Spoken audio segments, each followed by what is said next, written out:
BRIMS ಆಸ್ಪತ್ರೆಗೆ ಬೆಂಕಿ ಬಿದ್ದಾಗ ಜೀವ ರಕ್ಷಣೆ ಮಾಡೋದು ಹೆಂಗೆ ವಿಶೇಷ ಕಾರ್ಯಕ್ರಮಕ್ಕೆ ಸ್ವಾಗತ. ನಾನು ನಿಮ್ಮ ಎಂಪಿ ಮುದಾಳೆ. ಬಂಧುಗಳೇ, ತಮಗೆಲ್ಲ ಗೊತ್ತಿರೋ ಹಾಗೆ ಬೀದರ್ ಜಿಲ್ಲೆಯ ಬ್ರಿಮ್ಸ್ ಆಸ್ಪತ್ರೆ ಸುಮಾರು 7 ಅಂತಸ್ತಿನ ಕಟ್ಟಡವನ್ನು ನಿಮಗೆ ನಾವಿಲ್ಲಿ ತೋರಿಸ್ತಾ ಇದ್ದೀವಿ. ಈ ಒಂದು ಕಟ್ಟಡಕ್ಕೆ ಬಡವರು, ದೀನ ದಲಿತರು ಹಾಗೂ ಬಹಳಷ್ಟು ರೀತಿಗಳಿಂದ ಬಡತನರಿಗಿಂತ ಕೆಳಗಿರ್ತಕ್ಕಂಥ ಜನರು ಕೂಡ ಈ ಒಂದು ಆಸ್ಪತ್ರೆಗೆ ಬರ್ತಾರೆ.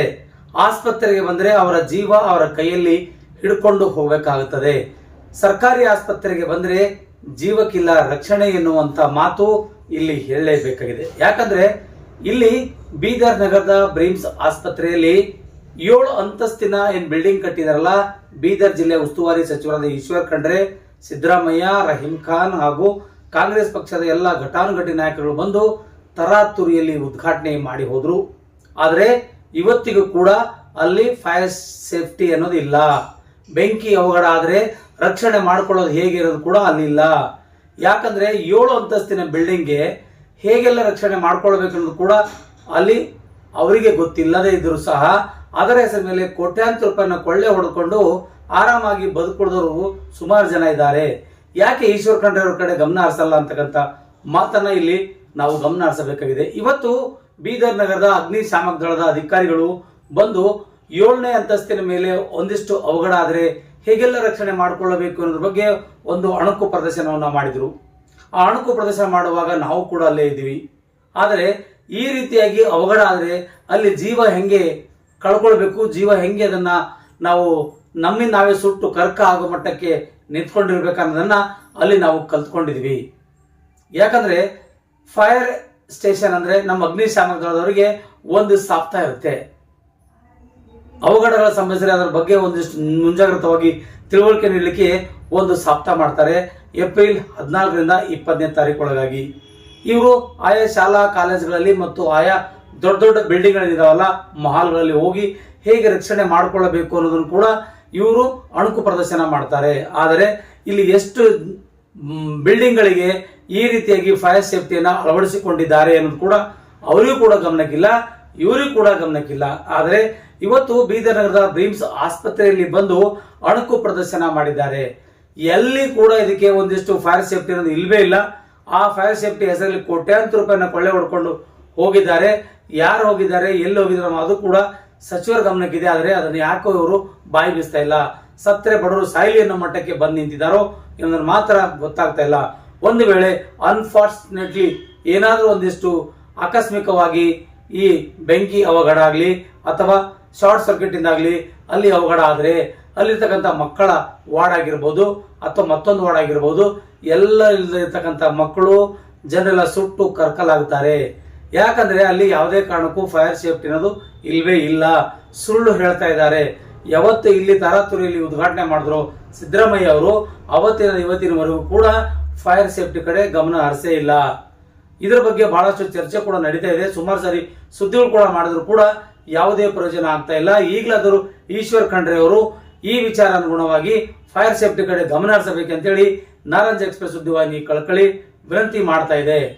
ಯಾಕಂದ್ರೆ ಅಲ್ಲಿ ಬರ್ತಕ್ಕಂಥ ಎಲ್ಲ ಬಡವರು, ಬಡತನದಲ್ಲಿ ಇರ್ತಕ್ಕಂಥವ್ರು, ದಿನನಿತ್ಯ ಕೂಲಿನಲ್ಲಿ ಮಾಡಿ ಬಂದು ಬದುಕಂತವ್ರು, ಅವ್ರಿಗೆ ಏನೋ ಒಂದಿಷ್ಟು ರೋಗ ರುಜಿನಗಳು ಬಂದಾಗ ಆಸ್ಪತ್ರೆ ಬರೋದು ಮಾತ್ರ ಬ್ರಿಮ್ಸು. ಈ ಬ್ರಿಮ್ಸ್ ಆಸ್ಪತ್ರೆಗೆ ಒಂದಿಷ್ಟು ಕಾಯಕಲ್ಪ ಮಾಡ್ತೇವೆ ಅಂತ ಹೇಳಿ ಕನಸು ಹೊತ್ತುಕೊಂಡಂತ ಈಶ್ವರ್ ಖಂಡ್ರೆ ಅವರು ಈ ಫೈರ್ ಸೇಫ್ಟಿ ಕಡೆ ಯಾಕೆ ಗಮನ ಹರಿಸ್ತಾ ಇಲ್ಲ, ಜನರ ಜೀವನ ಜೊತೆ ಯಾಕೆ ಚೆಲ್ಲಾಟ ಆಡ್ತಾರೆ ಅನ್ನೋದು ಕೂಡ ಗೊತ್ತಾಗ್ತಾ ಇಲ್ಲ. ಇವತ್ತು ನಿಮಗೆ ಇಲ್ಲಿ ಆಗಿರ್ತಕ್ಕಂಥ ಅಣುಕು ಪ್ರದರ್ಶನ ತೋರಿಸ್ತೀವಿ. ಅದು ನಿಜನೇ ಒಂದ್ ವೇಳೆ ಆಗಿದ್ರೆ ಹೇಗೆಲ್ಲ ರಕ್ಷಣೆ ಮಾಡ್ಕೊಳ್ಬೇಕು ಅನ್ನೋದು ಕೂಡ ಇಲ್ಲಿ ನಿಮ್ಗೆ ನಾವು ಸವಿಸ್ತಾರವಾಗಿ ತೋರಿಸ್ತೀವಿ. ಬನ್ನಿ, ಏನ್ ಹೇಳಿದ್ದಾರೆ ನಮ್ಮ ಅಗ್ನಿಶಾಮಕ ದಳದ ಅಧಿಕಾರಿಗಳು ಮತ್ತು ಅನೇಕ ಜನ ಮುಖಂಡರು ಕೂಡ ಹೇಗೆಲ್ಲ ಇಲ್ಲಿ ಸಫರ್ ಆಗ್ತಾರೆ ಅನ್ನೋದನ್ನು ಕೂಡ ಇವತ್ತು ನಿಮ್ಮ ಮುಂದೆ ನಾವು ತೋರಿಸ್ತಾ ಇದೀವಿ ನಾರಂಜ್ ಎಕ್ಸ್ಪ್ರೆಸ್ ಸುದ್ದಿವಾಹಿನಿಯಲ್ಲಿ. ಈ ಸುದ್ದಿ ಯಾರೆಲ್ಲ ನೋಡ್ತಾ ಇರೋ ದಯವಿಟ್ಟು ಸಬ್ಸ್ಕ್ರೈಬ್ ಮಾಡ್ಕೊಳ್ಳಿ, ಲೈಕ್ ಮಾಡಿ, ಶೇರ್ ಮಾಡಿ, ಕಮೆಂಟ್ಸ್ ಮಾಡ್ರಿ. ನಿಮ್ಮ ಅನಿಸಿಕೆ ಅಭಿಪ್ರಾಯಗಳು ಏನಾದಿದ್ರೆ ಬರೆದು ತಿಳಿಸ್ರಿ. ಮುಂದಿನ ಸುದ್ದಿಗಾಗಿ ಮತ್ತೆ ಬರ್ತೀನಿ. ಅಲ್ಲಿವರೆಗೂ ನಮಸ್ತೆ.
ಇಲ್ಲ ಉರಿ ಎದ್ದು ಹೋಗ್ಯ ಹಾವ ಇಲ್ಲ ಅದೇ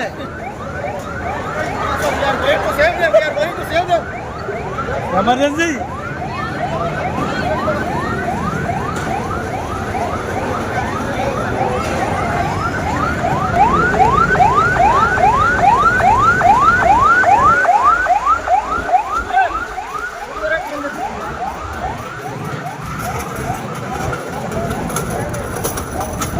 ಹಳ್ಳು ತಲೆ ಎತ್ತದಿನ ಮಾತ್ರ ಸುಮ್ಮನೆ ಮಾಡಕ್ ಹೋಗಿ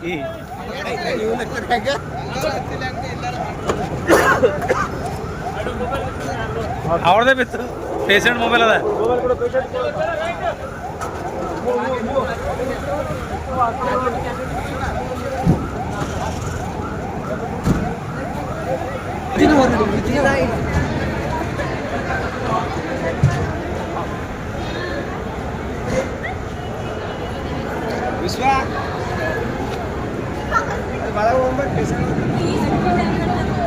ಏಪ್ರಿಲಿಂದ 20 ಏಪ್ರಿಲ್ವರೆಗೆ ಇದು ರಾಷ್ಟ್ರ ಮಟ್ಟದಲ್ಲಿ ಅಗ್ನಿಶಾಮಕ ಸೇವಾ ಸಪ್ತಾಹವನ್ನು ಆಚರಣೆ ಮಾಡ್ತಾರೆ.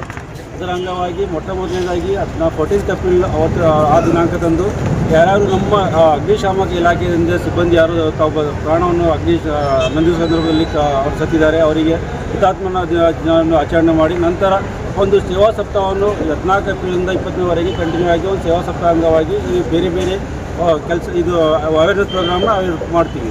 ಅದೇ ರೀತಿಯಾಗಿ ಆ ಅವೇರ್ನೆಸ್ ಅಂಗವಾಗಿ ಇವತ್ತು ಒಂದು ಜಿಮ್ಸ್ ಮೆಡಿಕಲ್ ಕಾಲೇಜ್ ಹಾಸ್ಪಿಟಲಲ್ಲಿ ನಾವು ಒಂದು ಕಾರ್ಯಕ್ರಮ ಮಾಡ್ಕೊಂಡಿದ್ದೀವಿ. ಇದರಲ್ಲಿ ಮುಖ್ಯ ಉದ್ದೇಶ ಏನೆಂದರೆ ಯಾವುದಾದ್ರೂ ಒಂದು ಘಟನೆ ಈ ಥರ ಆದಾಗ ಇಲ್ಲಿನ ಸಿಬ್ಬಂದಿ ಮತ್ತು ಯಾವ ಥರ ಅವ್ರು ನುರಿತ ಅವರು ಪ್ರಾಕ್ಟಿಕಲ್ ಆಗಿ ಅವ್ರನ್ನ ತಾವು ಇನ್ವಾಲ್ವ್ ಆಗಬೇಕು ಅನ್ನೋದ್ರ ಬಗ್ಗೆ ನಾವು ಪ್ರಾಕ್ಟಿಕಲ್ ಮಾಡಿದ್ವಿ.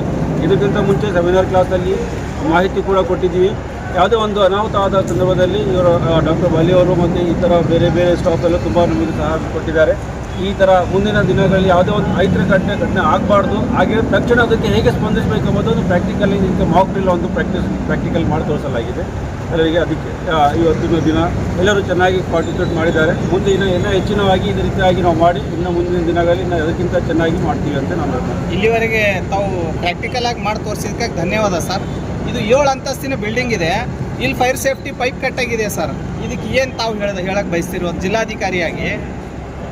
ಇಲ್ಲ ಆಯಿತು, ಅದು ನಿಜ ಇದೆ. ಅದು ಎಲ್ಲ ಫೈರ್ ಸೇಫ್ಟಿ ಪೈಪ್ ಎಲ್ಲ ಕಟ್ಟಾಗಿಲ್ಲ. ಔಟ್ ಸೈಡಿನ ಬಿಲ್ಡಿಂಗ್ ಇದೇನಿದೆ ಔಟ್ ಸೈಡಿಂದ ಹೈಡ್ರೆಂಟ್ ಲೈನ್ ಅದು ಕಟ್ಟಾಗಿದೆ. ಇನ್ಸೈಡಿಂದ ಬೇರೆ ಲೈನ್ 2 ಲೈನ್ ಇದಾವೆ.